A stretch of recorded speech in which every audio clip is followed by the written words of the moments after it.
उपचुनावों में साख की जंग। 2027 के चुनावों से पहले उपचुनावों वाला सेमीफाइनल। 10 सीटों पर उपचुनाव, हिंदुत्व वाला दाव। यूपी में उपचुनावों की तपिश जोरों पर है, क्योंकि लोकसभा की बिसात पर जिन नतीजों के बूते विपक्ष को इतराने का मौका मिला था, विपक्ष उसी फॉर्मूले पर आगे बढ़कर उपचुनावों में भी बीजेपी को छकाना चाहता है।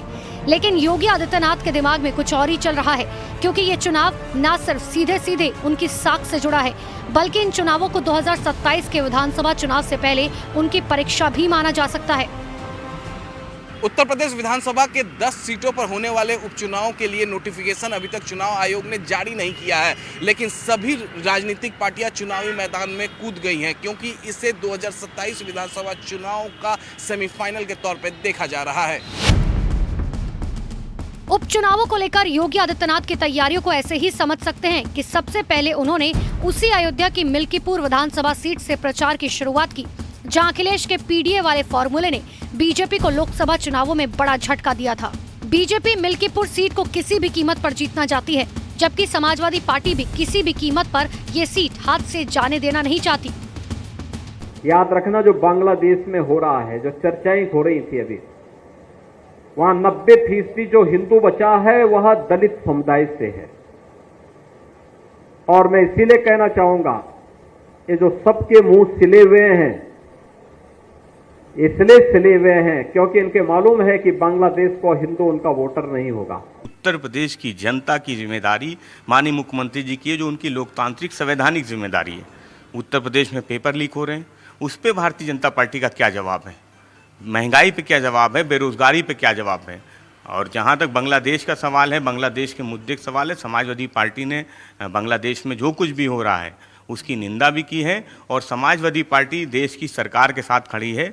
विदेश नीति पे बांग्लादेश के मुद्दे पे जो भी देश का स्टैंड है, वही समाजवादी पार्टी का स्टैंड है। मिल्कीपुर में योगी आदित्यनाथ ने जिस तरह से बांग्लादेश के मुद्दे को उठाया, उससे एक बात तो तय है कि पार्टी अपनी हार्डलाइन के साथ ही उपचुनावों में आगे बढ़ने वाली है, जबकि समाजवादी पार्टी पिछड़ा, दलित और अल्पसंख्यक यानी पीडीए के गणित से चुनाव में जीत हासिल करना चाहती है।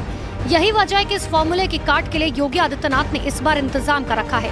दोनों डिप्टी सीएम केशव प्रसाद मौर्य, ब्रिजेश पाठक, बीजेपी के प्रदेश अध्यक्ष भूपेंद्र चौधरी और संगठन मंत्री धर्मपाल सिंह को 2-2 सीटों की जिम्मेदारी दी गई। पार्टी का मकसद साफ है, और वो ये कि उपचुनावों में ज्यादा से ज्यादा सीटों को अपने पाले में करना।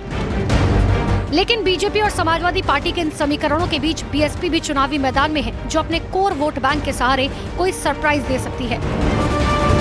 बीएसपी सुप्रीमो मायावती ने उपचुनाव के मद्देनजर अपने पार्टी के नेताओं के साथ बैठक की है। इस वक्त मायावती के सामने सबसे बड़ी चुनौती अपने कोर वोट बैंक यानी दलित वोट बैंक को अपने पाले में रखना है, और यही वजह है कि वो कांग्रेस पर लगातार हमलावर है, क्योंकि बीते लोकसभा चुनाव में दलित वोट बैंक का एक हिस्सा जानकार मानते हैं कि वो हिस्सा कांग्रेस यानी इंडिया गठबंधन के पाले में चला गया था। अब उसी वोट बैंक को वापस, अपने कोर वोट बैंक को मायावती अपने पाले में लेना चाहती हैं, और इस वजह से लगातार अपने पार्टी नेताओं के साथ बैठकें कर रही हैं।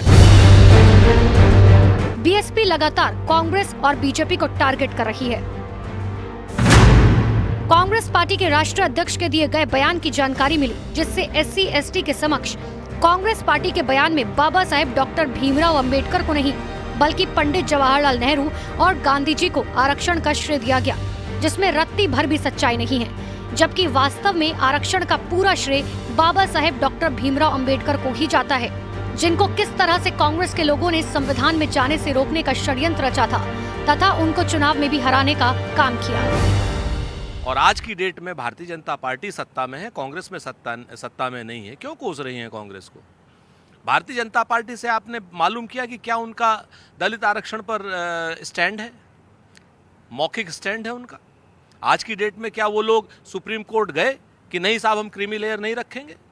हमारी मांग है, और मल्लिकार्जुन खड़गे साहब का वक्तव्य है कि उन्होंने स्पष्ट कहा है कि संविधान का बिल ला करके इस फैसले को पलटा जाए। SC व ST वर्गों के रह रहे लगभग 40 करोड़ से ज्यादा लोग पूर्व में कांग्रेस की रही सरकार की तरह तरह ही वर्तमान बीजेपी की केंद्र की सरकार के द्वारा भी अपने आप को काफी ठगा सा महसूस कर रहे हैं कि भारतीय जनता पार्टी किसी मुद्दे पे समाजवादी पार्टी सवाल करती है, उसका जवाब मायावती जी की तरफ से आता है।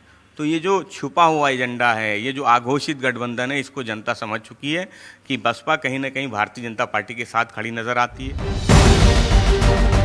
उधर खबरें ये भी आ रही हैं कि कांग्रेस और समाजवादी पार्टी भले ही on camera all is well का दावा कर रही हो, लेकिन दोनों पार्टियों के भीतर महत्वाकांक्षा की चिंगारी धीरे धीरे सुलग रही है।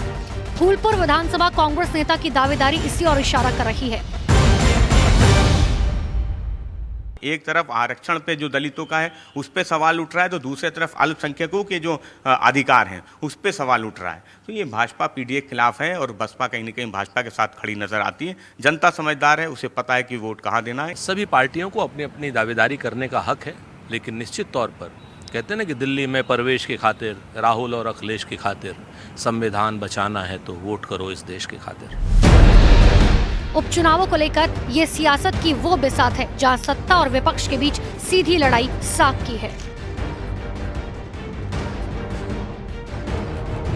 ऑन कैमरा कांग्रेस पार्टी और समाजवादी पार्टी के नेता ये जरूर बता रहे हैं कि टिकट बंटवारे को लेकर दोनों पार्टियों के बीच में कहीं से कोई मतभेद नहीं है, लेकिन हमारे सूत्र ये बता रहे हैं कि कांग्रेस पार्टी कम से कम उपचुनाव में 5 सीटों पर चुनाव लड़ना चाहती है और इसको लेकर लगातार वो समाजवादी पार्टी पर दबाव भी बना रही है।